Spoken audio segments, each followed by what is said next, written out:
Fiona Hill is the author of There Is Nothing for You Here, Finding Opportunity in the 21st Century, as well as 2 books co-authored with Clifford Gaddy on the dysfunctions of communist economic planning, as well as a biography of Vladimir Putin. But we all know her best, no doubt, as Deputy Assistant to the President and Senior Director for European and Russian Affairs in the National Security Council from 2017 to 2019, and subsequently rendered very riveting and powerful testimony in the first impeachment trial of Donald Trump.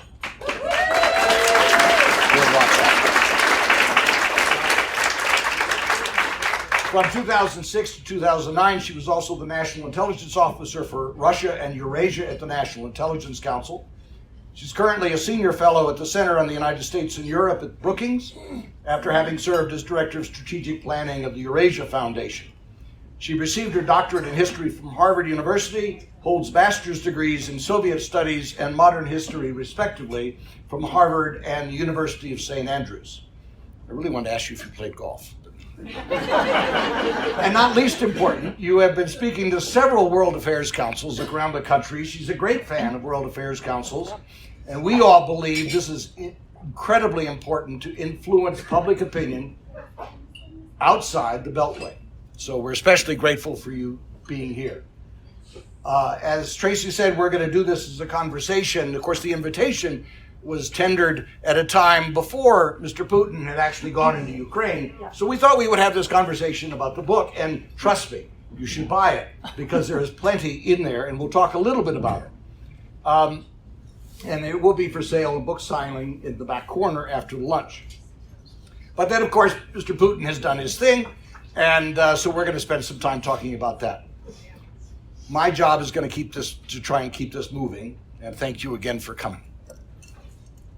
Your book, There Is Nothing for You Here, is both a story of unexpected success. At one place you called yourself a fluke, and a warning. And this is the most powerful part. You were a coal miner's daughter from the northeast of England in Durham, facing a life of little or no opportunities. The title, I gather, is from your father, who told you, "There's nothing for you here, go away." Go away to school. And you did. And as you say in the book, education was my route out of poverty and the door to opportunity. I want to come back to the warning you give in the book. See, I didn't tell you what it was. But first, I'd like you to give us a brief picture of what it was like growing up in England's Rust Belt. And as I said to you a little while ago, I had the feeling like I was reading Hillbilly Elegy. Yeah, well, let me just make sure everything's working correctly for all of the live streaming, right? And I'm doubly mic'd here, so everyone can hear? Yeah. And I also want to give a real shout out to Tracy, because this was a bit of a dicey drive. So I'm only here because Tracy, not only being from Colorado, but is also from Texas. So I think that gives you, the kind of sign of somebody who fears nothing and can get you through absolutely anything. So Tracy deserves my thanks and everybody else's that we're here today, so thank you. I also want to give a quick shout out to my former colleague from the National Security Council, Chris Bauman, who is now teaching at the Air Force Academy. And I want to commend Chris and all of my other colleagues at the National Security Council and the time we're working there. Fantastic public servants, people who were detailed in from the US military, from across the government, and who were just doing an amazing job. And it was one of the actually highlights of my whole life, working twice in the government just next to just some of the greatest public servants and people who are true patriots of the country. I was also talking earlier, to all of our colleagues at the table who have served in the military, and just really grateful for everyone's service and the opportunity to work alongside them. So I just want to say that, because here, obviously in Denver, service is a really big deal, and education. And I know that Denver and Colorado have also hit hard times. I mean, we're here, and this is an old former mining hotel, right? Gold mining, and also coal mining and everything else as well. And Colorado's had the same kind of ups and downs as my region in the northeast of England. So coal mining in County Durham went back to the Roman era, We were the outer rim of the Roman Empire, which is pretty weird to sort of think about. You know, you kind of think of Romans going around in the togas. In the north of England, they had woolly socks on with their sandals and were pretty darn cold. And I was telling Tracy in the car that actually the Roman legions who were in the fort near where I grew up were from the Hispania legion. So they'd kind of come all the way from what's now modern-day Portugal and Spain, and even further up on Hadrian's Wall, because we were the last big fort before Hadrian's Wall. They were archers from Aleppo in Syria. So back in the days of the Roman Empire, people were moving around a lot.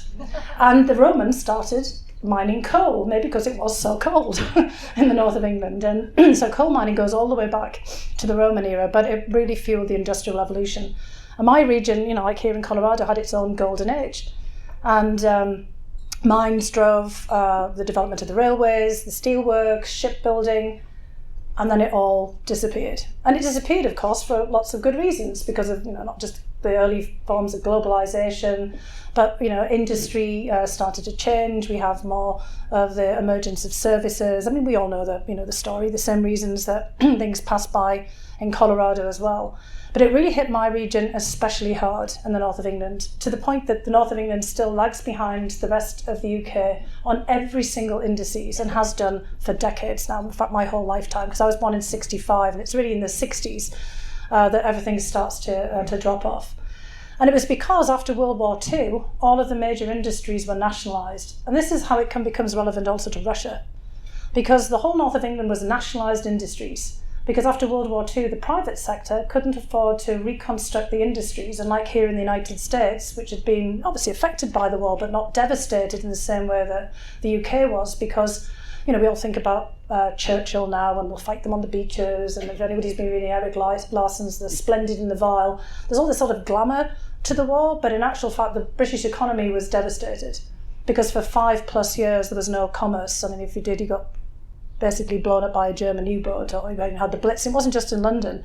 My area was in all these big steelworks and chemical plants, and we were getting bombed all the time as well. And so the government took over the industries. And then in 1979, when Margaret Thatcher came in, the whole idea was to privatise them, you know, to make them more efficient again, because coal mining was already, you know, literally running out of steam. All of British coal, British steel, British rail, they weren't profitable. They needed, you know, new management, and they were very heavily reliant on poorly educated, it has to be said, labour, manual labour, like my dad, who left school at 14. And so in the 1980s, under mass privatisation, hundreds of thousands of people lost their jobs all at once. And the whole of the north of England, I really didn't know anybody who was in the private sector, apart from the plumber, the electrician, and the people who ran the corner shops. Everybody else I knew worked in something national. My dad, after not working in the coal mines, went to work for the National Health Service as a porter, an orderly and auxiliary worker, the lowest, you know, rung of the economic ladder. And all of his colleagues were ex-coal miners who had no other qualifications than being in the coal mines because they didn't have the educational opportunities, and so they were kind of stuck in their jobs. And that's exactly what, you know, what my dad said to me. Look, being a girl, I wasn't going to be a coal miner anyway, and the mines were all closing down. And I went to university on the backdrop of the miners' strike in the UK in 1984, 1985, which was the largest industrial action since the general strike of 1926, and had something in common with it, because people just wanted to work. And people were striking not just for, you know, better pay, but actually because they wanted the coal mines to stay open so they would have work, and they knew there weren't any other alternatives. Same in 1926, under the Depression, people were striking to have guaranteed work, not to be on the dole and to be unemployed. And that's when my dad says to me, look, there's nothing for you here. If you've got a chance to have an education, which I did, my local education authority would pay for me because I came from such a poor family. He said, you've got the opportunity to do something for yourself, not like I had, but you're not going to be able to do it here. So you're going to have to, you know, go off and, you know, find somewhere else. And by all kinds of strange quirks of fate, also a lot of support from everything from like the Durham Miners Association, the local Rotary Club, grants, you know, similar to the Pell grants and, you know, the things people had here with the GI Bill back in the day, and a lot of assistance from other people. I say in the book that life's a bit of a team sport because, you know, you very rarely make it on your own. And, you know, that's why, you know, when you were talking about Hillbilly Elegy, I was kind of left at the end of that book myself going, okay, now what? There's an extraordinary story of individual success, but I knew that my success was because of family, friends, neighbours, the local government, the national government, sometimes with programs for disadvantaged students, the local, commercial sector, such as it was after the closing of the coal mines, and just people helping me along the way. And, that's kind of, one of the reasons that motivated to write the book, but also to tell a larger story of how if you don't deal with these issues of lack of opportunity, grievances fester as a result of inequality. And people very easily fall prey to populists. And that's why Vladimir Putin is doing what he's doing today, because he's cashed in and basically built his power on the back of grievances from the loss of the Soviet Union, but also the loss of jobs for the old heavy industrial workers. Because, of course, the Soviet Union was all nationalised industry, right? So I can kind of relate to all of that. When I got to the Soviet Union for the first time, everyone was in awe because I was the daughter of a coal miner. In England, everyone was like, oh dear, daughter of a coal miner? But in the Soviet Union, they're like, yes, workers and peasants and, the proletariat, which was already getting passé. But the point was, Putin has basically fed into that idea of the workers and others who've lost their identity and lost their place and created, this authoritarian system as a result.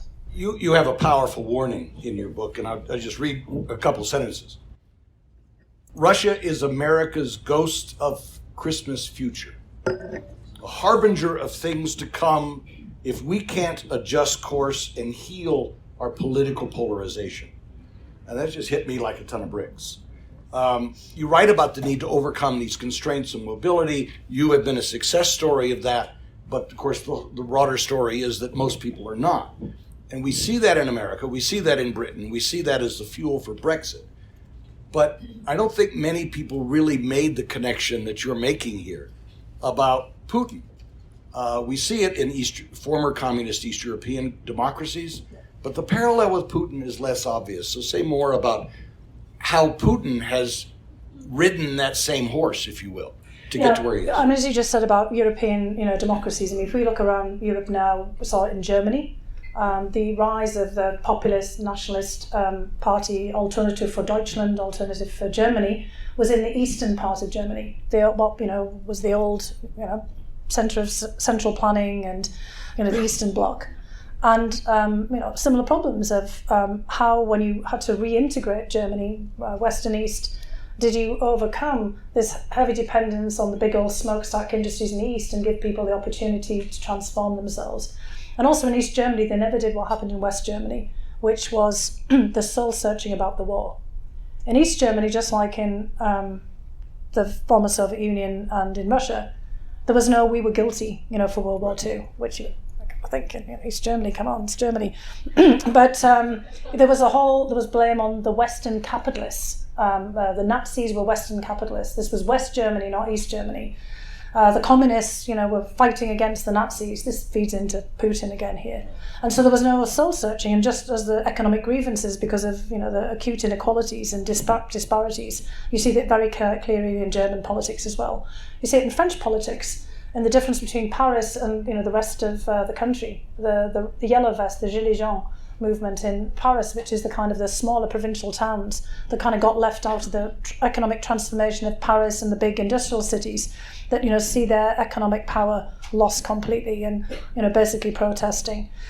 In Britain, as you said, with Brexit, the UK Independence Party really got traction in my home area, displacing like the Labour Party and others there, because they were basically saying all your problems are because of Brussels. Well, hardly, but the whole blame was that money was going to Brussels, and that's why it wasn't coming to the northeast of England.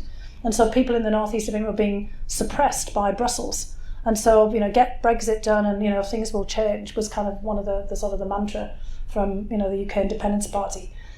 And so in Russia, the parallels here come out of the 1990s.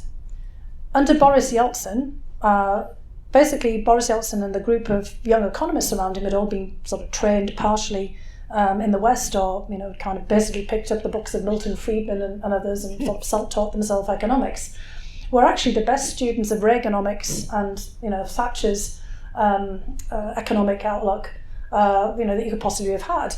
And they decided to do the same experiment in Russia after the collapse of the Soviet Union, mass, very quick privatization. But again, without really any thinking about transition, about how you train people and give them the skills to adapt to what is suddenly overnight a capitalist market economy. Now, it's not to say that people couldn't adapt, but there wasn't a thinking about how you would bring the whole population along with you. And so suddenly people find themselves without their jobs. And in these big heavy industries, just like if you go out to the auto manufacturing or gold and coal miners here, people's identities are all tied up with those jobs as well. And suddenly it's not just that they're unemployed, but they don't know who they are anymore. And political parties emerge in Russia, but they don't really get traction. There's polarization and lots of infighting. And then, in 1999, there's also economic collapse, complete economic collapse. The country becomes bankrupt. And along comes Putin in 1999, straight out of the deep state, the back corridors of power, the KGB, who says, our problems are all in our disunity and in our infighting, and I'm going to make Russia great again. It's literally, what he says. And first of all, he's going to turn around the economy, and the state comes back in the economy. I mean, we all hear about the oligarchs and the business people, but they're all doing this in conjunction with the state. Most of the people who become the big business people all had ties to the state, with the former ministers of energy and their staffs, for example, who take over the big energy companies. They were tied into the government, they were tied into the KGB. They're the people who really make the money. And in keeping with older Russian history, where the servitors of the Tsars, the boyars, or later the Russian aristocrats, were given their land and their businesses as a kind of license from the Tsar. This is kind of what happens to the higher billionaire, millionaire class in Russia as well. The oligarchs are really, tied to the Kremlin. Under the Yeltsin period, because the state was so weak, they had a lot of political power. Putin gets rid of the political power, but they're still there, tied to the Kremlin. But the rest of the Russian population then get heavily subsidized by the state. 60% of the workforce in Russia works for the state and state companies. So the state kind of comes back. So we think about all this private entrepreneurship, but in a way, Putin's giving people what they're asking for, a kind of long-term, stable job, and then he tries to give them back their identity. Of course, it helped that oil. It really did. Yeah, between 2000 and 2008, so Yeltsin was bankrupt. Putin basically makes out like a bandit, because from 2000 to 2008, oil prices go from $10 a barrel to about $120, $130 a barrel. And Putin's smart. He hires a bunch of really capable technocrats. They're all still there, but now they have their heads in their hands. You might have seen from some of the pictures. One of whom is Elvira Nabiullina, pretty much the only prominent woman in the Russian government. She's the head of the central bank. The Russians, during the Soviet period, all the accountants were women. I mean, it's basically because, the guys were out there drinking and, running the money out, and the household had to be taken care of, and you just extrapolated up to the national level. And Elvira Nabiullina is probably the world's best central banker. And a lot of the economist team are women as well. Some of them who've got degrees from MIT and Duke and finance, and they've been really good at stabilizing the economy. And so, Putin for the last 20 years has been able to offer the average Russian a better life than they've ever had before. And that's the kind of essence of his populism. It's delivering on promises. But it also has meant that he has been able to consolidate his power. And this is the kind of the risk that I was trying to warn about in the system. He played off grievances. He played off the kind of people's sense of economic dislocation, then of their loss of identity. He went from strengthening the economy to strengthening the state, and basically creating an autocratic authoritarian system with no checks and balances. There's no political party behind him. The Russian president is only basically beholden to the constitution and to the people through, voting for the presidential election. And there's nothing else to keep him in check. And that's, the kind of risk you run when, basically you allow populism to run rampant and you kind of cede authority to one guy who's basically promising you to put everything kind of back in its place again. Before we turn to Ukraine and the crisis there today, I'd like to reflect a little bit about the former communist democracies, Poland, Czech Republic, Slovakia, and Hungary. Hungary, the illiberal democracy. They have all become part of the West. They've become part of the EU as well as NATO. Did the West overpromise? Because I know from my time in the Czech Republic that outside the capitals, there's a lot of disenchantment and a lot of nostalgia for that world that used to be, or at least they think it used to be, that thing they see in the rearview mirror that may or may not have existed. Yeah, it's the same phenomenon, just like we saw in East and West Germany. As you were mentioning, the capitals of most of these countries have really turned around very quickly. Moscow, is really a kind of a world apart from other Russian cities, even St. Petersburg. It's become, or was, let's just say, a megalopolis, the way that, you think of Tokyo and Yokohama and just, a huge city, and all of the commerce and politics happens there. It's like the Paris effect in France, where everything is focused. And in Poland as well, even though there are, Krakow, Lublin and, other major cities, a lot of concentration of economic and political power in Warsaw, same in Prague, and obviously Budapest as well. And, leaders, particularly in Hungary, with Viktor Orban, who's taking a leaf out of Putin's book, basically feeding into the grievances of people in the smaller towns, the old industries, the rural areas who kind of also feel that they've kind of lost out, and that there's these ruthless cosmopolitan elites, have taken over in the cities. Putin's speech, if anybody's kind of seen this on our stage, goes right in at that. The idea of, all of us, if we've been World Affairs Councils, being, ruthless cosmopolitans fifth columns who are not really fully interested in the interests of the state because we're looking outward and looking at being part of the world. And that's kind of, some of the thing that has really kind of fed into some of these politics. But you mentioned NATO, and of course Putin has been telling everybody that this war is all about NATO. But many of you, like yourself, who've served at NATO and worked in NATO headquarters, there's quite a few people here who have that experience, know that there was a big debate about the expansion of NATO in the early 1990s. It wasn't a given. And really the push to enlarge came from Poland, Hungary and the Czech Republic, back as they were. Why? Because Hungary, 1956, invasion of the Soviet forces. Czechoslovakia as was, 1968, invasion of the Soviet forces. And Poland in the 1980s.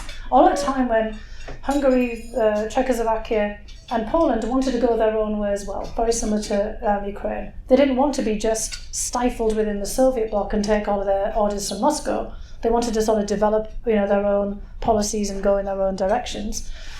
And there was, a lot of push, obviously, for pluralism and for an opening up of the system, and they all got crushed. And so when there was an opportunity, they thought there was an opportunity to get into NATO, they all wanted to take it. And then, of course, once they were the first movers, others wanted to do the same, including the Baltic states, who would have been forcibly reincorporated into the Soviet Union after getting their independence during World War I. Now, you haven't asked this question yet, but there is a kind of a couple of turning points. Yeah, there's a couple of turning points on the way that maybe we overpromised or perhaps didn't really fully explain what was going on with NATO. Because when Hungary, Poland, and the Czech Republic wanted to be in NATO, this is during the war in the Balkans, and Edin, who's been sitting at my table, is from Bosnia-Herzegovina and remembers this period only too well. We were getting pushed, it's again similar to what we're seeing in Ukraine at the moment, to intervene in the Balkan wars, particularly after all of the atrocities in Kosovo. And the United States was very reluctant. Other European powers were reluctant, and eventually there was enough pressure that the decision was made, as people will recall, particularly people from the Air Force, to bomb Belgrade, to basically send a very strong message to Milosevic. And it was done as a NATO operation. And I happened to be in St. Petersburg at that very moment for a conference. And every single Russian was in a state of shock, because they said there wasn't a trigger for an Article 5 intervention here. Serbia didn't, kind of attack a neighbouring country that was a member of NATO. So why is this a NATO operation? And, I was a very junior person, I was the rapporteur for the conference, but the people who were there, basically the speakers, didn't have really good explanations for it. It was more about, well, we've had all of this experience of cooperating, with NATO. We like to do things with our allies. This is the way that we can organise ourselves with our European counterparts. But the Russians just didn't get it. And then after that, when we used NATO, for an operational basis in Iraq and Afghanistan, the Russians kind of got Afghanistan because there was a trigger for Article 5 after 9/11. But then in Syria and then in Libya, people like Putin are the old Cold War warriors from the KGB. They think, you've changed the rules on us. We got rid of the Warsaw Pact.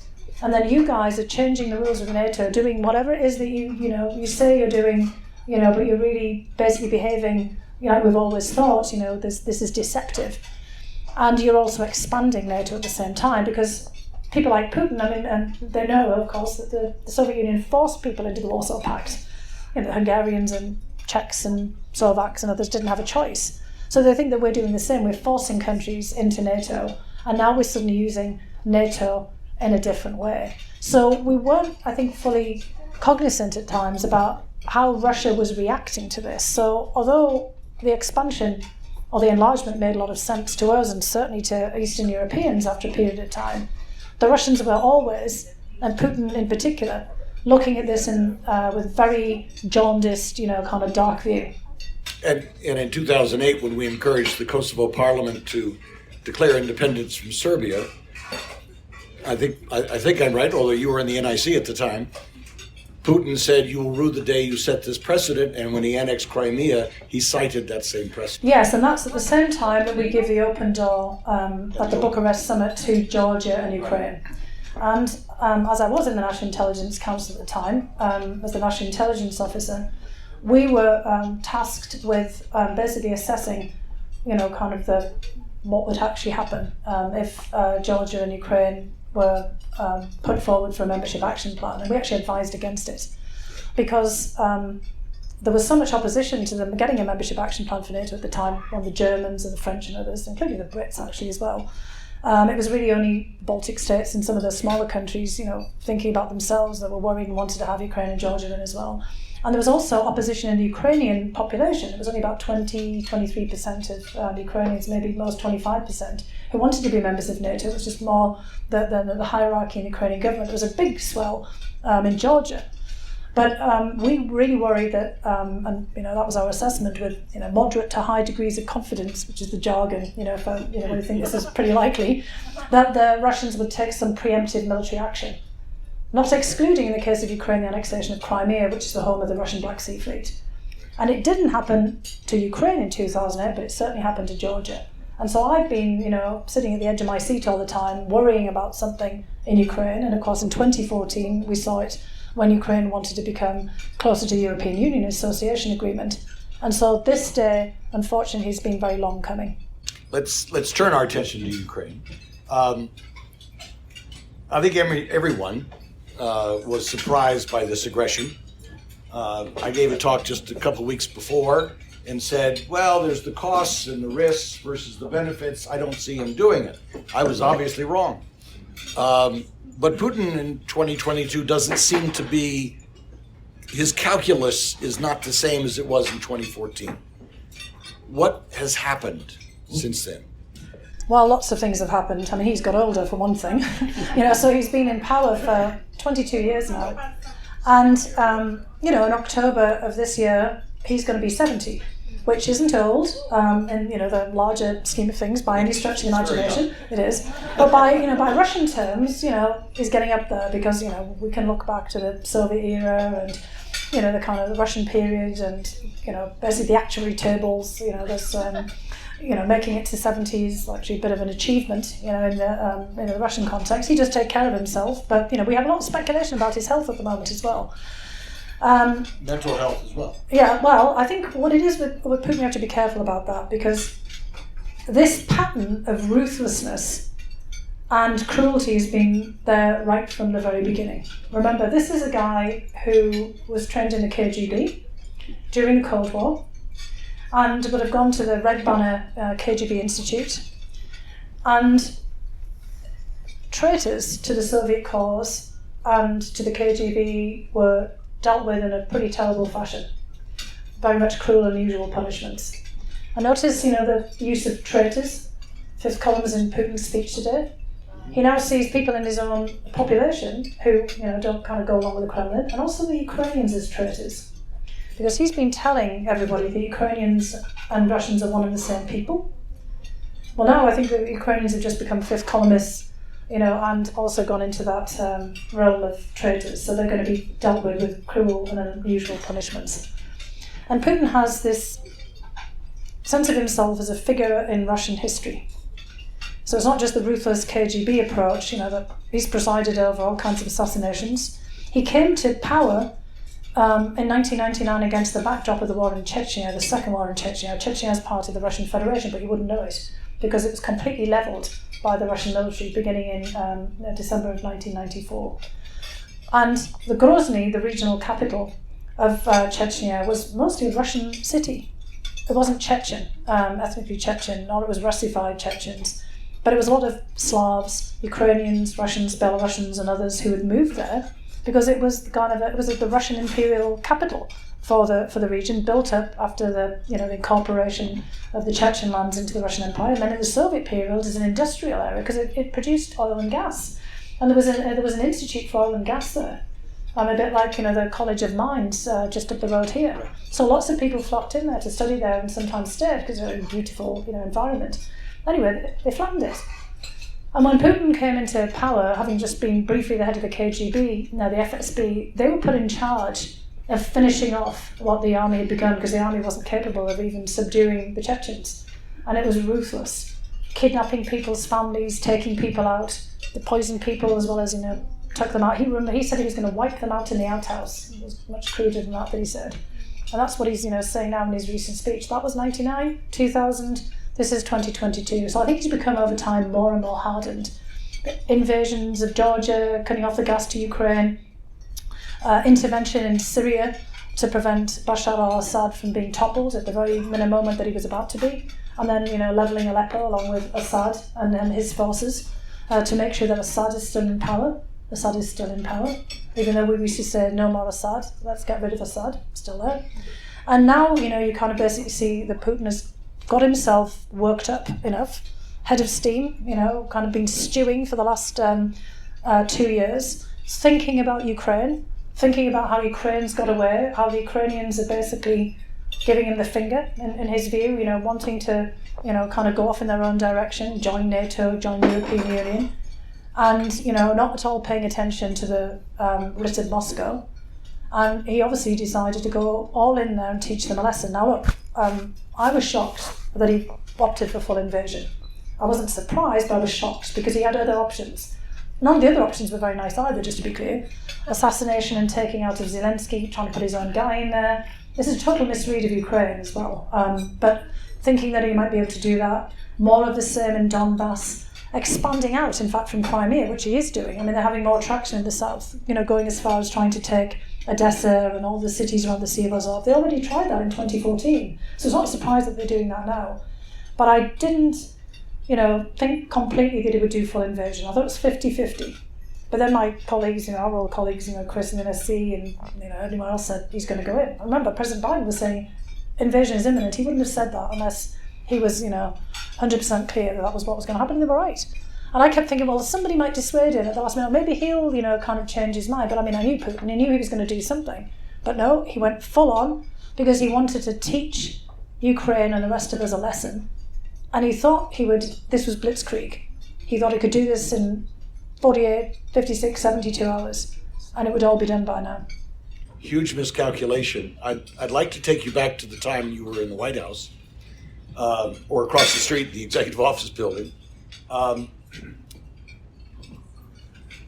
How much of what happened in that period in the U.S.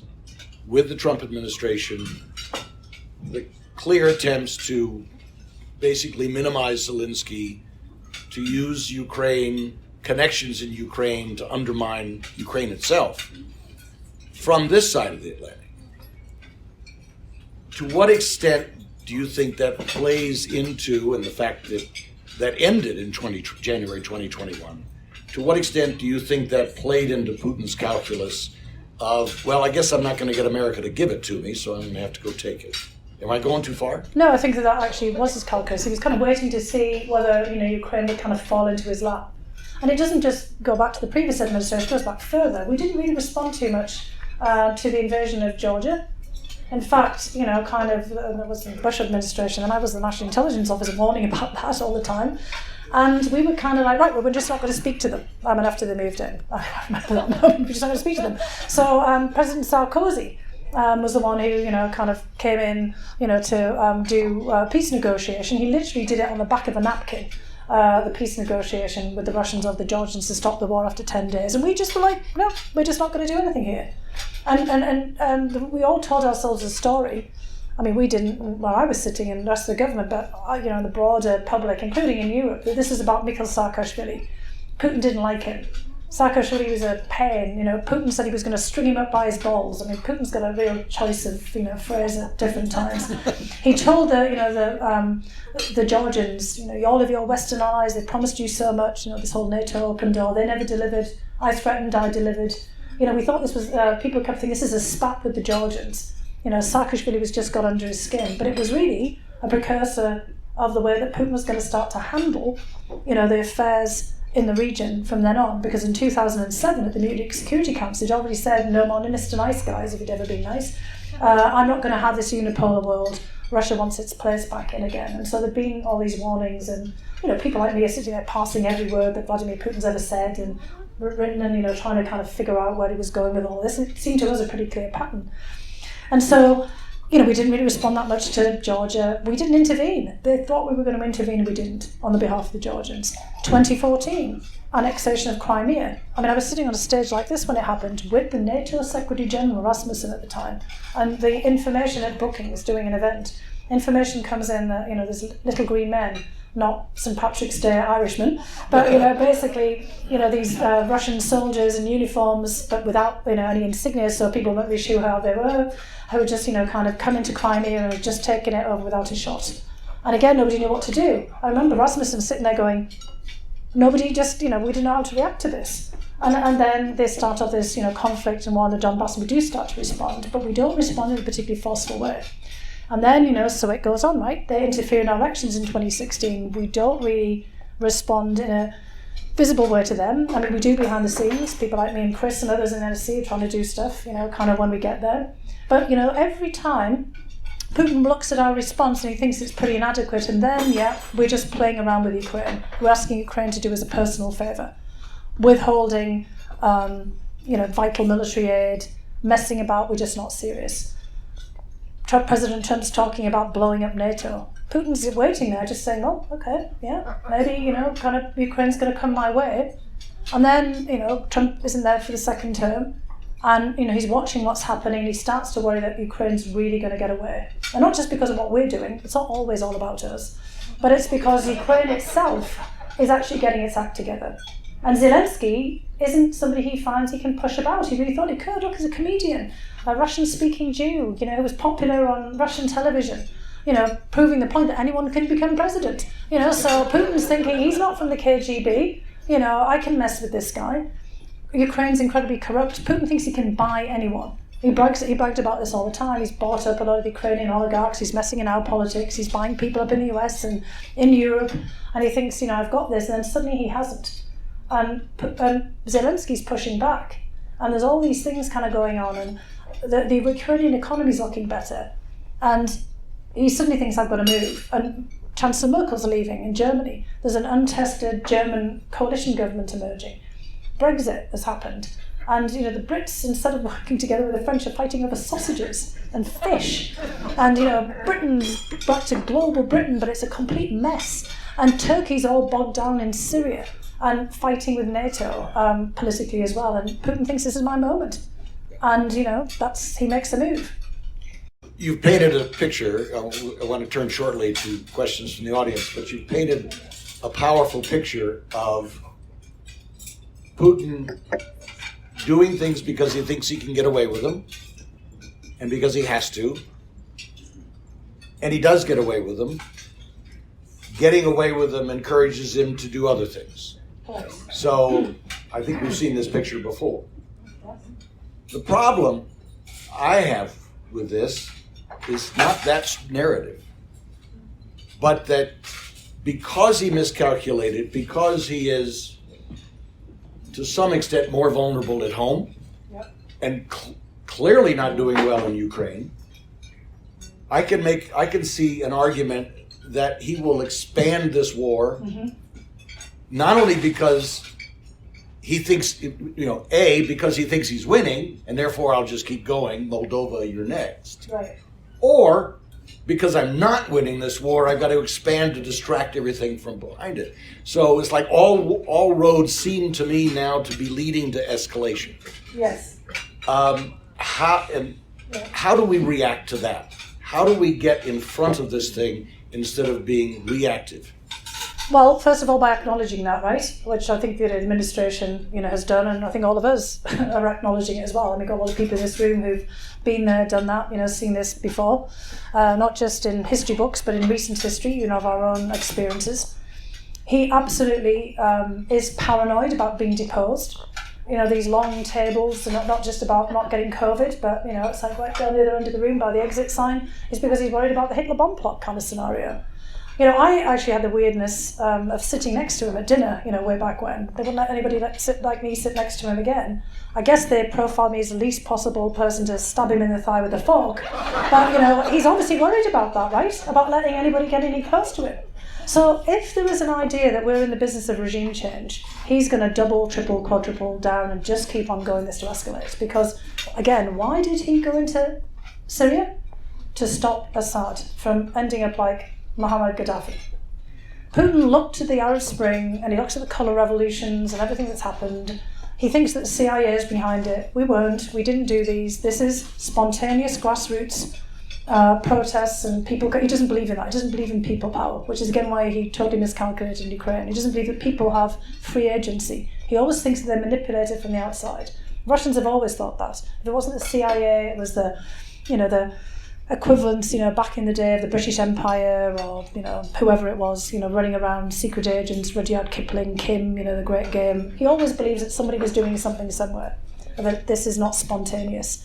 And so he believed that we were in the business of regime change, especially after the invasion of Iraq in 2003.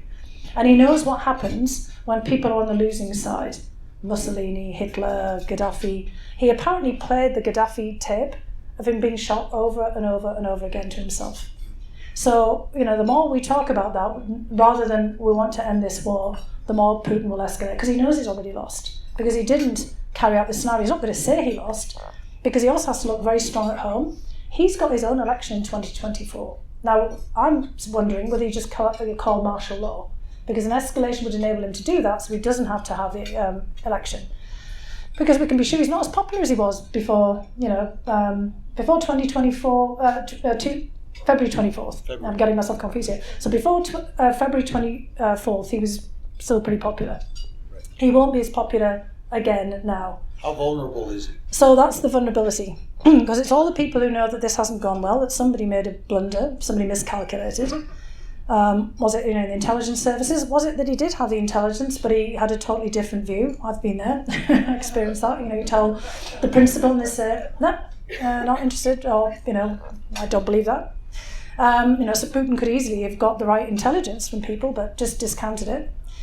But he's vulnerable in the popularity, because the reason that he has stayed in power for so long is he's the most popular political figure in Russia. Now, you might say, it doesn't matter. There's no political parties to speak of. It is a low bar. Most of the people don't have any name recognition. It's but Alexei Navalny, who actually really had a shot at this, in jail, having tried to poison him. But Putin's popularity matters a lot, because in a way it's like a plebiscitary democracy. A presidential election in Russia is like a referendum on Putin. So if it actually becomes clear that Putin's popularity is actually in the tank, 30%, 40%, which would be kind of good from a Western politician point of view, that's not sufficient, because all the people around him are restrained from criticising or doing anything, because they think, he's the most popular person, the people are behind him here. And after Crimea and the annexation of Crimea, his ratings genuinely went through the roof. So it's incredibly important for him to keep control of propaganda, keep control of public opinion, and make sure that nobody else is kind of questioning him. So we're going to see more repression. As I said, I wouldn't be at all surprised if there's martial law, if he suspends, the election in 2024, because we could easily be grinding on until then. And Putin is going to do everything to root out any risk to himself. So this is really dangerous. And escalation would play into that, because he wants to tell the world, this is a fight with NATO. This is a fight with the United States. This is not me just deciding I want to take Ukraine because I can, or I think I can. This is something much bigger, and he's trying to get the rest of the world to take sides. And China has already kind of taken sides, so we're all watching that closely, and there's no coincidence that the United States government now is full on looking at China and trying to kind of move China here. because hedging their bets. the Chinese are hedging their bets, but so is Turkey hedging its bets, for example. There's a lot of India. A lot of countries are really worried about where this is going. And they see the same things that, you just said there, that there's an incredible risk of escalation. They just do not want to be part of this.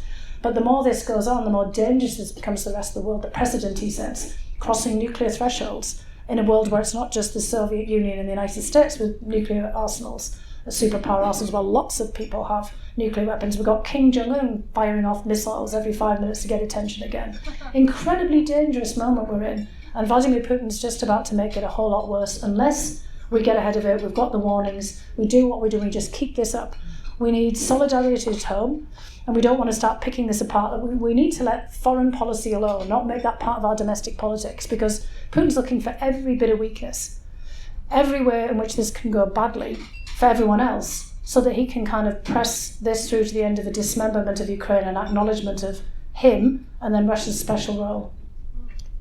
We're going to turn this over to you all to ask some questions, but before I do, I just want to close this conversation with a particular accolade about this book. The irony, it strikes me, is that you have become a rock star. Everybody knows who you are.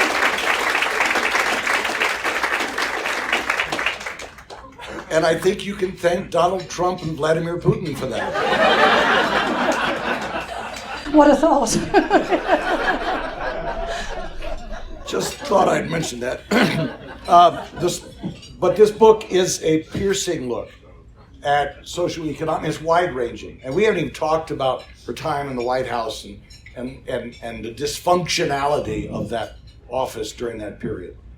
But it's also a piercing look, we haven't even touched it, on the socioeconomic, gender, racial divides, identity divides of all kinds that exists not just in this country, but everywhere, whether you're democratic or authoritarian. So I hope people will read it.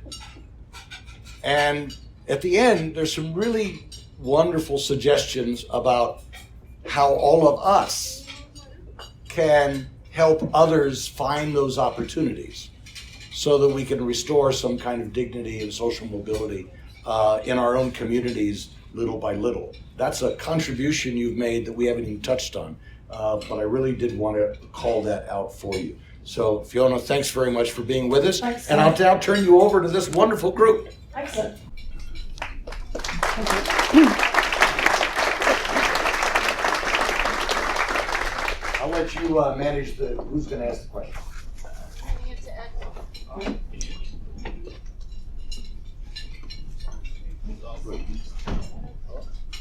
Is it on? I didn't. Do you need mine? Here. Maybe the other one. This is good. This is good. Is it working? It's working now. Yeah, but you need yours. There you go. It's me. Hello? There you go. Hello? Yeah. Hey, I did. Yeah. Yes. Question about President Zelensky. He basically shamed yesterday Biden into no-fly zone, which I think is a little bit close to the end.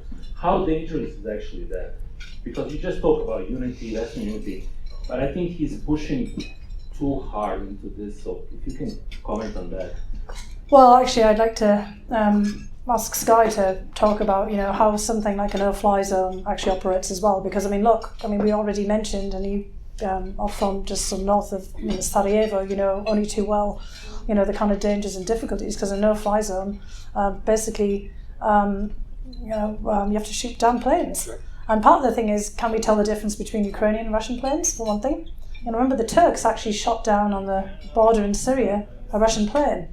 The Syrians shot down a Russian plane, an Ilyushin, because they thought they were shooting at an Israeli plane in the airspace. Chris, you remember this only too well. It's not that easy to enforce something like this. It means direct combat. So what would you have said about this? I'm very troubled. Has he actually opened? So the thing is, I've been in a car driving in a scary road, so I wasn't thinking about no-fly zone. I was just thinking about no-skid zone. So what was exactly promised? But is he pushing Biden too hard? It's understandable why he's doing it, right? Because we've been pushed in the Balkans. We were pushed in Libya with Benghazi. I mean, we all remember this as well. We've been pushed many, many times. And, I thought that the administration was admirably, holding a line. Because it's not that easy. Look, Zelensky again, I mean, what an amazing person he's proven to be, right? But again, he's not a military person. I'm not a military person. I mean, we really need to have the advice of our, Air Force commanders and, others who've been there and done this on this issue. And we can't be just pushed into things that, may lead to, again, not just escalation, but lots of unintended consequences. So when I was working with Graham Allison, Professor Graham Allison, who wrote the book about Essence of Decision, the Cuban Missile Crisis at the Kennedy School, every time we'd come up with an idea, he'd go, and then what? And they said, and then what? And then the usual then whats went off in all kinds of different directions. There wasn't just a second and third order. There was suddenly, multiple different trees of decisions that had to be made and consequences. And I would always remember at the end of the session, I had no idea what to do next. Because, every idea I'd had, Professor Allison would go, and then what? And I'd be like, well, I hadn't thought that far ahead. So this is kind of the sphere that we're in now. So, Sky, what would you tell everyone? Yeah, well, the short answer is the essential point is if you have a no-fly zone, you have to enforce it. And even if you do know who all the planes belong to, you're still going to be shooting down Russian airplanes. And so it sounds like it's benign, but it's not. There is another alternative out there that's a modified no-fly zone that has various permutations. If you could get agreement on a humanitarian corridor, but that doesn't seem to be likely, then you could have maybe have a patrol to protect that corridor, and I'm not going to shoot unless you shoot at me. But now you're into a whole lot of then whats, and the point is, if you go down any of these roads, you have to be prepared for what might go wrong, what some 25 or 30-year-old or 21-year-old does, and be prepared to accept the consequences. Are we prepared? The ultimate question is, are we prepared to defend? And that, I think, is something for all of us to have to think hard about. Yeah, we definitely need to be having this discussion, but not, in public, over, basically Zooms with, poor beleaguered leader of a country that is under attack. But we need to be having, these discussions as well. I mean, we're always worrying about, Putin escalating. And we also have to be clear about our own red lines. That gets into your kind of point here on what we're prepared to do. I mean, there's a lot of drones that are being used out there, for one thing. And look, we know ourselves from, drone warfare. We've had accidents, and there's been, like Syria, Afghanistan. As you said, we're going to have a lot of really hard thinking about this. I know that a lot of colleagues, a former colleague of ours, Chris, the NSC, Rich Hooker, for example, has written a piece, about asking about the modified no-fly zone. I mean, he knows what he's talking about. He's worked at NATO. I think as well. I mean, a lot of people are seriously putting that out there to think about it. But it's all the consequences. And again, Putin does want to escalate. I mean, you yourself kind of said that when we were eating lunch as well, because he wants to divert attention away from the carnage that he is inflicting on Ukraine. I mean, he is doing to Ukraine what was done to the Soviet Union in World War II. He himself is the product of the siege of Leningrad, where his own family were brutalized by Nazi Germany. His brother, his older brother he never met, died of starvation and disease and was buried in a mass grave during the siege of Leningrad. His mother was basically rescued by his father from a near-death experience, and his father was in a battalion that was sent behind enemy lines to sort of take out the Nazis from behind and destroy villages and towns that were either collaborating with the Nazis or were, being used for supply. One of those sort of strike battalions, scorched earth kind of routines. And Putin tells all these stories about this. Now, some of them might not be true, but the fact that he tells the stories about it, the height of hypocrisy, he doesn't care about being hypocrite, by the way, but anyway, it's just that we need to turn that back because, everybody needs to be reminding him that his whole story about the Great Fatherland War and World War II and dealing with the Nazis, he's just now playing this out in Ukraine. And now it's very difficult for the United States to be always doing that because he always goes, well, what about you? He does that, well, what about you in Iraq? And what about you in Afghanistan? And what about you here? And what about you there? So we need everybody else to be making that case as well, but it's actually a bit difficult to just say what about. So this is why we've got the full court diplomacy going on now. The Chinese, occupied by European colonial powers, occupied by Japan during World War II, the rape of Nanjing, said to the Chinese, hey, isn't this why, you've always stood for territorial integrity and sovereignty. China was the largest single investor in Ukraine as a country before the war. The EU was the largest investor collectively, but the largest single country investor was China. What has Ukraine ever done to China? So this is kind of, we need to be making that case to get others to make that case to Putin, because he's always going to play whataboutism. He wants to escalate. He wants to tell everybody else that stay out of this. This is a fight between, Russia and the West, Russia and the United States. Next question. Dr. Hill, thank you for coming.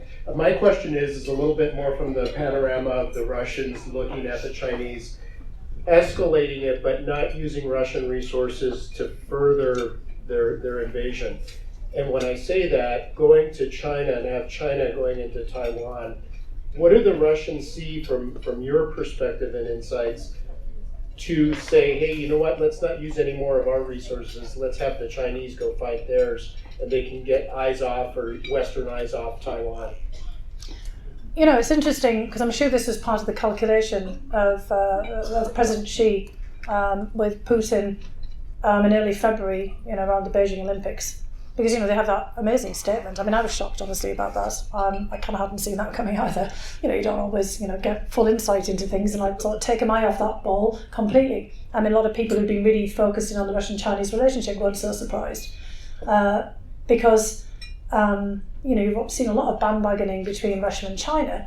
And clearly, the Chinese wondering, if there was things that the Russians were doing, that they could kind of adapt themselves exactly for Taiwan. And on February 4th, obviously not knowing how this was all going to play out, but maybe thinking that Putin was going to do something quickly, President Xi basically says, here he is in a relationship with Russia that knows no limits, and also a critique of NATO. And, you've got to stop thinking to yourself, NATO enlargement is a threat to China? Come on. But, it's from his point of view, Canada, the United States, UK and France are all there in the, the kind of Asia-Pacific region. He doesn't like, kind of the AUKUS, the Australia, US and UK submarine deal. I mean, Australia is not NATO, that's a partner, but, you can play out from this that, China, Beijing, Xi probably thought there wasn't too much harm in being critical about NATO. It was kind of a deal with Putin, and then Putin will help press on other things, and Putin will clearly, be testing things out that maybe they might be able to do in Taiwan. The Chinese are also basically saying to the Russians, and Xi definitely is, we've got you back here. I mean, Russia had a pretty sizable military force out in the Russian Far East, not because they thought they were going to be invaded by Japan, or, even North or South Korea for that matter, or Canada. And, they're irritated with us being out there, but, they knew we were not going to do anything. This is, basically, the build-up of their forces there was because Russia was always hedging on China. And now, because they have territory that they took from China in the 1860s, and they had a fight over the demarcation of their border back in 1969, shot at each other across the Amur River. And there's been, quite a lot of tensions behind the scenes. And yet suddenly, China's saying, don't have to worry about us. And so they take a lot of the troops and equipment west, away from that border, leaving it, very lightly guarded, and are able to then, kind of invade Ukraine. So that is on China, and that's on Xi. And now, good question. What does China think about all of this and about Taiwan? Maybe they did think that they could apply the pressure. Tracy and I were talking about this in the car, that Putin was really powerful on February 24th or February 23rd. He really did have us where he wanted us. People were ready to capitulate in somewhere. People think there's all these things and op-eds and things in papers saying, well, let's, kind of make sure that Ukraine's not in NATO. We can give up this and we can give up that. Because the whole worry about what Putin was going to do.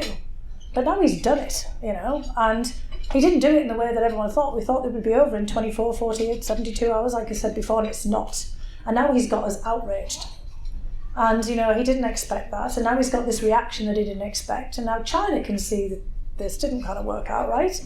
Does China really want to, Taiwan, is surrounded by, 100 miles of 400 kilometers of water? It's an island.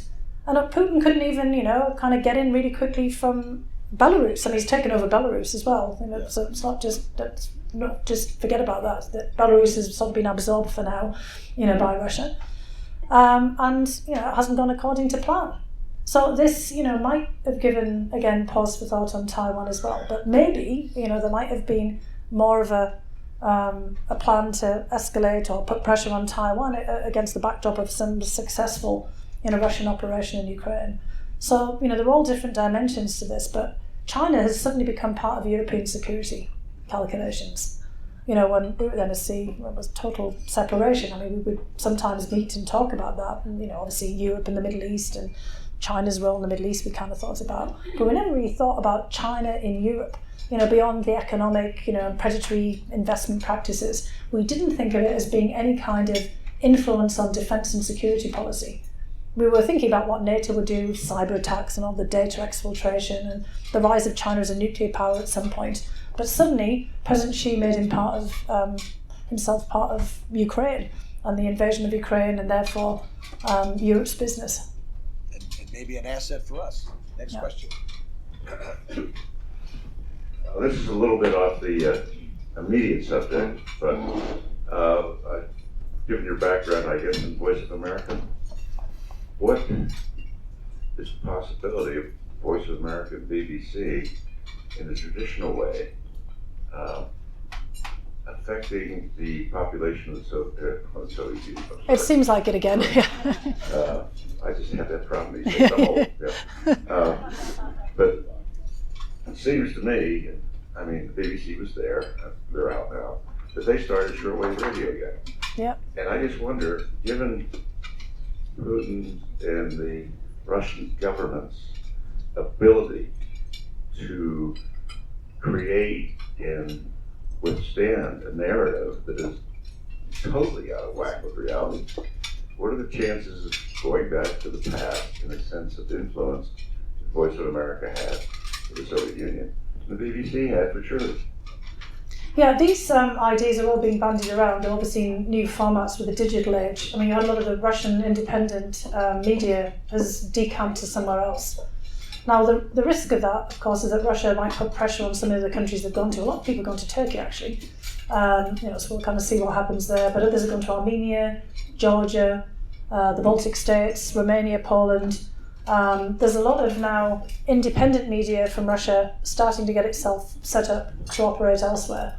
And also, the BBC, Radio Free Europe, Radio Liberty are opening up new offices now. They have their headquarters always in Prague, and they remain there. So everyone is exactly thinking along the same lines as you. Shortwave radio, most younger Russians probably won't know what that is. I always keep one for emergency signals myself, but it's old school from the days when we had to practice duck and cover for the Euro missile crisis. But I don't think most. My daughter, one day we were in some shop and she sees a record player and she says, "Hey, Mom, I should get one of these. They're very trendy now." And I said, "Do you have any records?" She said, "What's a record?"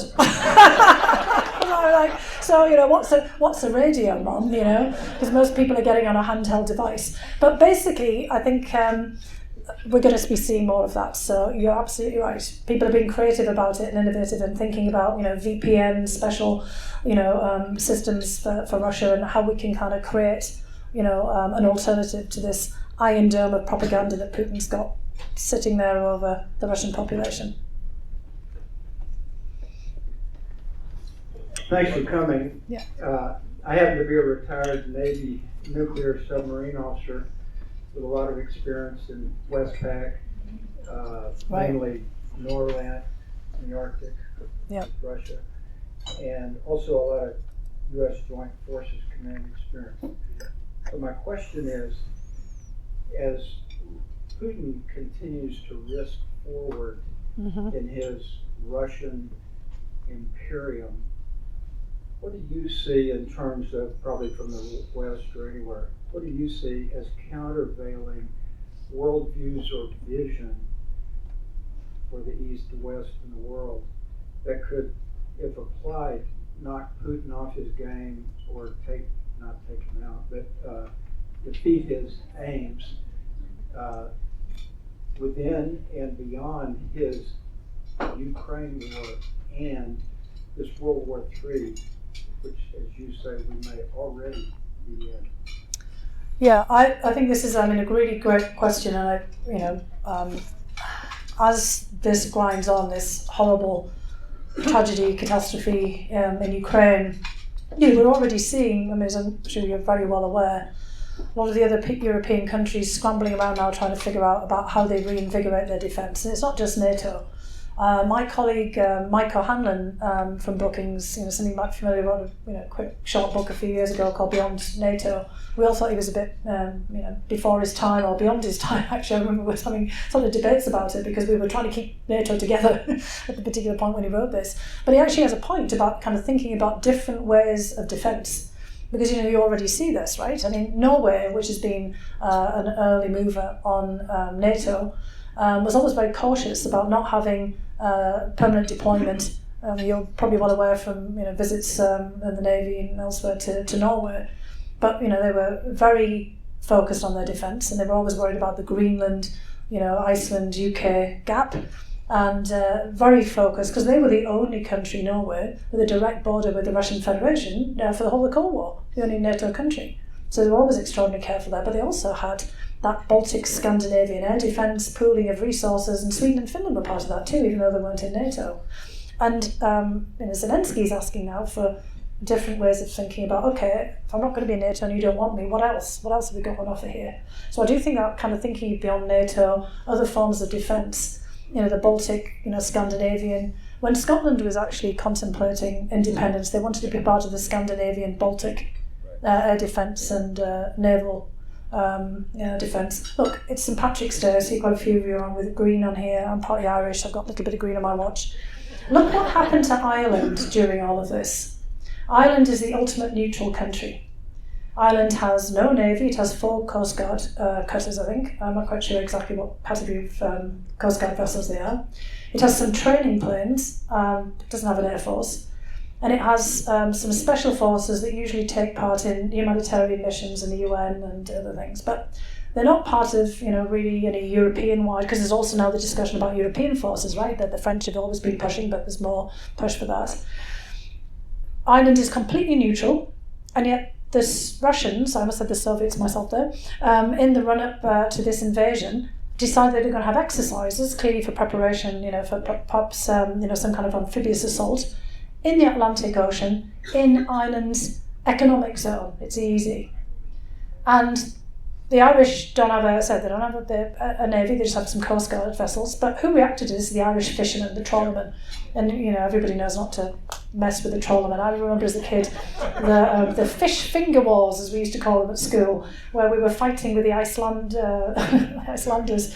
fishing fleets over cod. And my fish fingers at school were jeopardised, by these cod wars. So, trawlermen are pretty serious people. And basically the Irish trawlermen got out there and, protested. And the Russian Navy agreed to pull out of the economic zone and into the, open international waters. And then they wrote a really nasty letter to the Irish Foreign Ministry accusing the Irish of aggression. The Irish are, the most neutral country in Europe. And so now the Irish are starting to think about, hang on a second, maybe it isn't such a great idea to be neutral. And the Irish were neutral, obviously, after independence from the United Kingdom, thinking about living, and look, what Russia was doing to Ukraine is what Britain would do if it tried to take back Ireland. This is just like us invading Canada, or the UK re-invading, basically Ireland to take it back because of the ongoing disputes with Northern Ireland. And so, the Irish are now looking about, okay, we were neutral because of our worries about the UK. Great Britain, the former colonial power here, but now neutrality doesn't seem particularly safe because Ukraine wasn't in NATO, and at different points when Ukraine's been had pressure put on them by Russia, they weren't even applying for NATO, or they signed the lease of the Black Sea Fleet. Maybe neutrality isn't such a great thing after all. So we're going to have a lot of discussions now as a result of that. Putin has really changed the whole landscape and people thinking about the future, and not in a good way, right? I mean, this is a complete diversion from where we hope we were heading. We've got climate change, we've still got the pandemic to deal with, we've got all kinds of global issues that we need to have our attention to, and Putin in a way is pushing us back. That's why I made that World War III analogy back to all of those unfinished businesses from World War I and World War II, because in a way Ukraine is a kind of product of all of those periods, and also the collapse of the Soviet Union, the end of empire. And we're kind of back in all of these old historic patterns, and the kind of brave new world that the Irish and everybody else thought they had ahead of them seems, not so appealing. So again, I think we're going to be having a lot of discussions about this in the near term for sure. And you could add to that Finland and Sweden reconsidering NATO, Yeah, and absolutely. almost a total 180 in German foreign policy from a social democrat green. And the Germans now thinking, and I mean that just seems astounding given where we were when we were in the NSC, about paying 2% of GDP towards their military defence in their constitution. This is the pacifist constitution that we helped impose on Germany during our occupation after World War II. So this has really shifted, thinking across. It won't be just for European security. A lot of other countries obviously will be looking at this as well and wondering about acquiring nuclear weapons. Because Putin threatening with a tactical or maybe an intermediate nuke, whatever thing, and he really is thinking about this. We have to be very clear that if he has an instrument he wants to use it, he's used polonium, Novichok, all kinds of things that nobody would have thought that they would think of using, but they have. But that already, Kim Jong-un, no wonder, he's firing off missiles all the time. And then what about all the other countries? What about Turkey wanting to have a nuclear weapon, or Saudi Arabia? And we used to worry about this all the time in the Middle East. I see Chris taking a big, deep sigh, because that's what we were worried about. We were worried about proliferation. And we're supposed to be having, another meeting of the non-proliferation treaty regime in the United Nations coming up. And now Putin is basically so much for non-proliferation. So I have one more question. I see you over there too, so we have a question here, and then I'll come over there. But I want to encourage everybody, if you plan on buying a book, to make your way to do so now, so that there's not a whole big long line and she can't actually sign them for you. So here is our next question.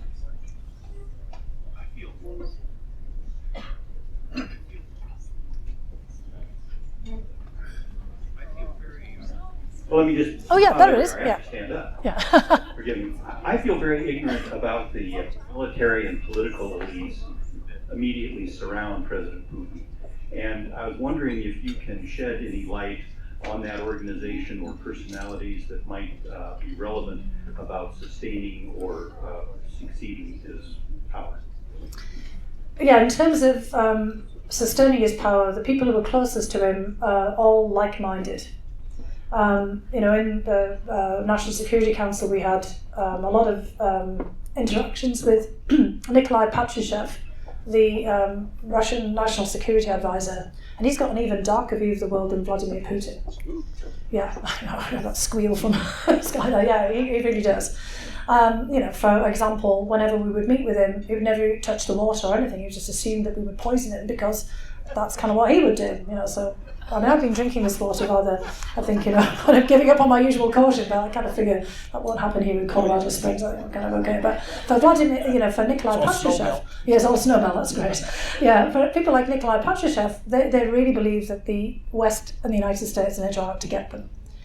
Now, there is a bit of a difference of opinion, perhaps a bit of a bit more kind of flexible thinking among some of the people close to him, but I think you can be really assured that the people who planned this war with him are all in, and they're not likely to be, dissuaded because of cutting off of the economy, because somebody super yacht, because they never had one, is being confiscated. Now Putin probably had a super yacht, but these guys wouldn't. These guys are all the old Soviet-style autarkists who also thought it was a big mistake to get so integrated into the West, even if you could use that for political influence.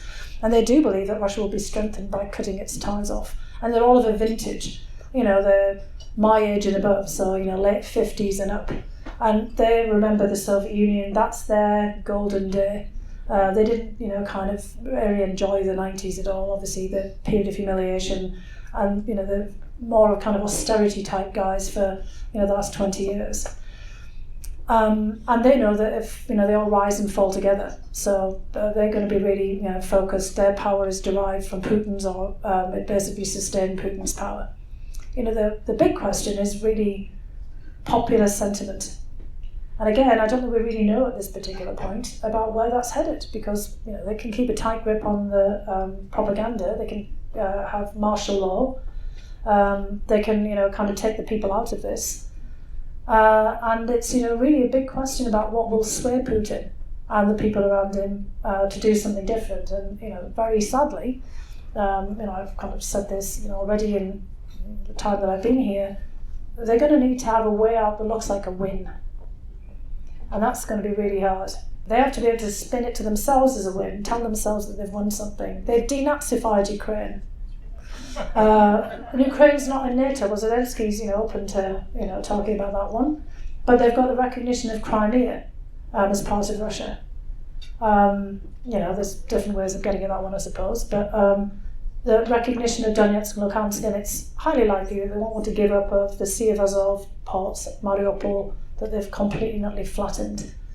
They want something out of this. And, kind of one of the thinking that some people had of why he went in so big with a full invasion was he wanted to ensure something out of this. Not just the flattening of Ukraine, but, something extra that they'd taken. And that's going to be really hard. So this is going to be really tough diplomacy. And yeah, Putin doesn't want to see the whole economy tanked. That's been part of his success. He's basically told ordinary Russians, you're living your best lives. You've ceded politics and security policy to me, your champion. You need me in this, difficult world where everyone's out to get us. But, I've let you live a good life. But now their assumption is, the spin to themselves is that Russians are more resilient than everyone else. Well, I don't know. It's only people of my age who remember the Soviet period. I really remember it well. I was a student of the Soviet in 1987, but I was in my 20s. So that was kind of fun, in some respects as well, because it was opening up and there was lots of exciting things happening. People of my generation were really hopeful. They're the parents of the people who are not going to have the same opportunities. That was a period of opportunity. It was opening up. The repression was, Gorbachev wasn't this kind of guy. Neither was Yeltsin in the 90s. They weren't somebody who were going to, repress people en masse. I remember Gorbachev started to push back, militarily in the periphery in Lithuania and Azerbaijan and Armenia and Georgia. He pulled back. Gorbachev was not the kind of person who wanted to slaughter his own people. And when it started to happen, he was, he really pulled back. And Yeltsin, very similarly, lots of things happened, but Yeltsin got dragged into really the war in Chechnya, and it was kind of pretty brutal. But that wasn't necessarily his predilection and his preference. Putin is ruthless as they come. And I wouldn't assume that all of the people who were born in the late 80s or in the 90s will be ready to, live like their, grandparents, during World War II and eat grass. So, Putin might have miscalculated also about his own people. Because, if you've been to Moscow any time recently, that's not the Moscow of the Soviet period. That's not the Moscow of the 1990s. So I don't know, we'll see.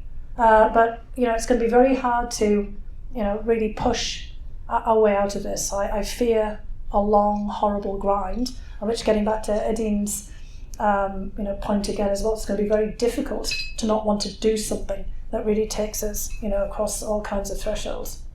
One more question. Mics are funny, aren't they?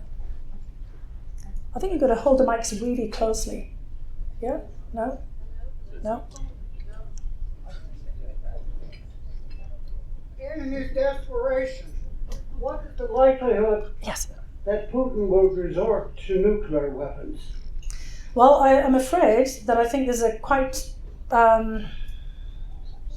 let's say, moderate to strong, kind of likelihood that he's definitely contemplating this, right? And it depends on how far we get. So let me kind of, caveat there. And it depends on the kind of nuclear weapon. It's not that easy. But look, he's already using nuclear weapons to some extent by rhetorically deploying them, by putting the forces on alert, making us all think about it and ask these questions. He also has taken over Chernobyl and Zaporizhia, the first of all, the disastrous nuclear plant, and Zaporizhia, one of the largest, if not the largest, civilian nuclear power plant in Europe. And so in a way, he's got a nuclear weapon. A nasty accident there will lead to some pretty serious consequences. And the International Atomic Energy Agency have, demanded that they get access and, want to assume control of Chernobyl and Zaporizhia. And, the Russian government is not permitting this, to get a corridor in for there. And look, in 1986, when the Chernobyl disaster happened, I was a student in Scotland. And we got thoroughly irradiated with the plume. We had to take iodine tablets for weeks, months. We couldn't eat lamb. We couldn't drink milk. Local farmers had to destroy their flocks. And every time we went out in the rain, we were being basically told that we needed not just our regular umbrella, but a nuclear umbrella. Well, yeah, great. It rains a lot in Scotland and, the north of England. So, been there, done that. And it was terrifying. I have to say, because we had regular. I mean, it wasn't just the weather patterns. It was where people were seeing the nuclear fallout circulating as well. So it's very unfortunately. I mean, I can say that there's a high propensity here for some kind of dirty nuclear bomb equivalent. They're nothing to scare people, and people in Europe now are already going out there and doing what we did back in the 80s and stocking up on iodine tablets and things as well. Because the radiation, yeah, but it depends on the way the winds blow, right? Yeah, because Chernobyl, it blew all the way up Scandinavia and across Scotland in the first wave, then it kind of blew, into the other parts of Northern Europe. But it's just the mere fact of that. He's already got the International Atomic Energy Agency on alert, and he's got all of us talking about it. I mean, we're doing the right thing by not going on alert, but Putin's trying to think about all of these again. This is the kind of guy he is. And as you said, in his desperation, he might up the ante. So an awful lot of people, General Breedlove, who used to be Sakya, Admiral Stavridis used to be Sakya, a lot of people are worrying about this. They've worried about this for years, that because, the Russian conventional forces are not quite what they've cracked up to be, and I mean, again, Putin hasn't, or the Russians haven't used the full military might here, by the way, they've just used a fraction of it. They are holding back. But the fear is that, again, no-fly zones, all the other issues, and if this escalates, that, they have this policy which we call escalate to de-escalate, which is where we really fear that they will use a tactical battlefield nuclear weapon, or another. They can use these missiles like Iskanders conventionally, but that they might kind of make them nuclear tipped with a kind of lower grade detonation to concentrate our minds. Basically, but it depends on what he calculates. It depends if he calculates that will be the decisive factor. So you can be sure that he's trying to get as much intelligence about this as possible. If that would be a decisive factor to cause us to basically throw up our arms and say, yes, we will surrender Ukraine to you. So all of these things are percolating right now. And one of the reasons for warning about it and raising these questions is to try to get ahead of it. And to basically say to the Chinese again and others, really, you kind of want this to happen? Because, we've been battling against the idea of Kim Jong-un firing off a missile. We were all very worried when we got to the NSC. President Trump was worried about it because he was told by President Obama the one thing you've got to worry about is North Korea and what Kim Jong-un might do. So Putin has already started to cross thresholds of permissibility, of kind of use of weapons that will open a floodgate. The non-proliferation regime disappearing, again, like I said before, Saudis, Turks, all of others, thinking about nuclear weapons. Pakistan and India have been very close many times to a nuclear exchange or something accidental. We've had plenty of accidental, droppings of, nuclear weapons. Think about Spain, the kind of overflight, back in the day. There's an awful lot of ways that this can go wrong, which is why we have to be really on top of it, talking about the possibilities, not scaring everybody, but basically trying to reach out to other key interlocutors, particularly, the nuclear powers like China, and saying, look, this is impermissible. Is that really where you want things to go?